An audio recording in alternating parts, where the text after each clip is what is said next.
Tonight, the community will come together to talk about how to deal with hate and move beyond it.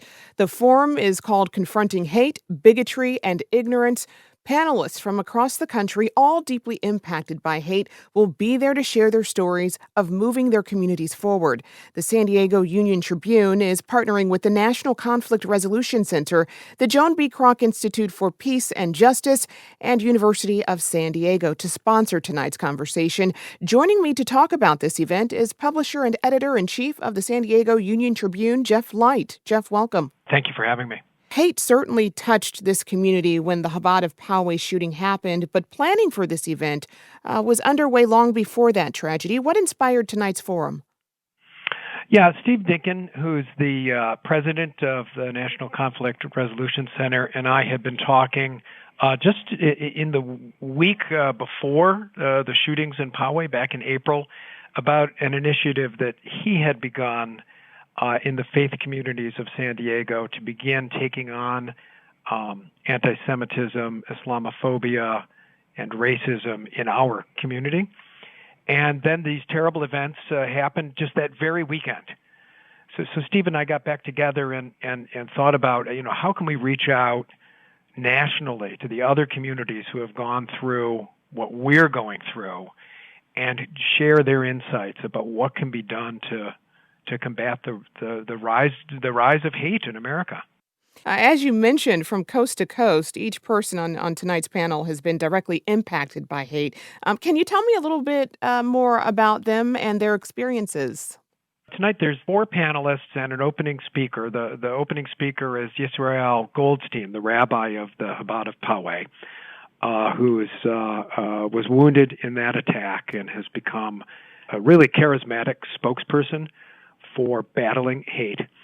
And then nationally, we have people from Charleston and Charlottesville and Oak Creek, Wisconsin, as well as Pittsburgh. So in each of these cases, there have been hate attacks in those cities. The Tree of Life Synagogue, I think 11 people were killed. In Charlottesville, I think just one person was killed when the white supremacists drove into the crowd. 40 people were injured. And in Charleston, the attack on the AME church there, I believe 6 people were gunned down. So these are all people who have been directly impacted by incredibly traumatic events.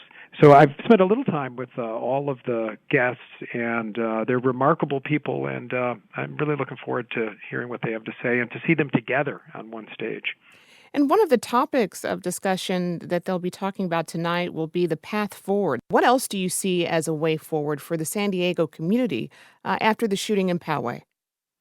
Yeah, I mean, this is obviously such a difficult and multi-layered problem, both here and nationally. The rise of hate and violence, it seems, not a week goes by where we don't hear about some horrible occurrence. In talking to the speakers, I think in part it's a fairly humble solution that has to do with building strong communities, strong institutions, strong churches and schools, and ultimately strong families that are based on fellowship and strong ability to communicate. So really, we're in this digital world where there's so much overwhelming media and messaging, and people have lost a little bit of contact with one another. And out of that alienation arises anger, and ultimately it makes people vulnerable to the hate messaging that leads to hate actions. So, I don't think we'll hear a magic wand tonight, but more an appeal to some of the basics that we know build strong communities.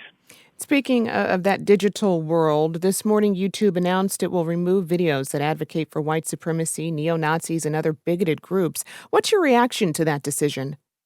Where is that line between freedom of speech, freedom of expression, fundamental to America, and the kind of regulation you see in Europe or in Germany, for instance, where hate speech and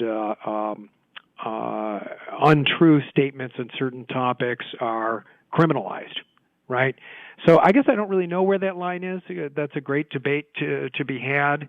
I do think that we have all underestimated the power of propaganda and the radicalizing power of untrue messaging, especially in the world of social media. So this is a much bigger problem than I think we had when we were dealing with information that moved at the speed of a printing press.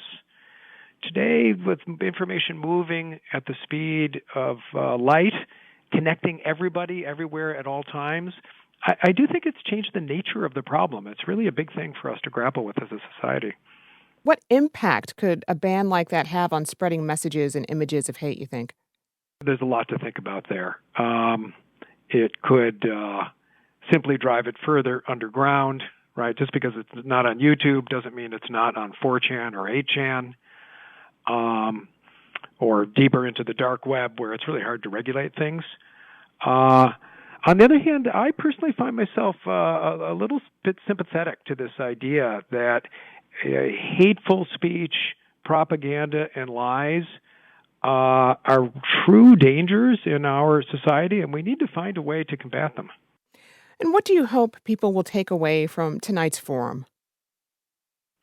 Yeah, I think the audience here who will be at USD are the most motivated civic engagers who really want to go out of their way to figure out what can we do. So I think it's the kind of message that sort of travels from person to person. So those 300 or 400 people who will be there tonight, I think will go back to their communities and their neighborhoods and start these conversations about, how can we take stock and really get a handle on these problems that are running out of control and that we've now seen in San Diego. I've been speaking with Jeff Light, editor-in-chief of the San Diego Union Tribune. Jeff, thank you so much. Yeah, thanks for having me.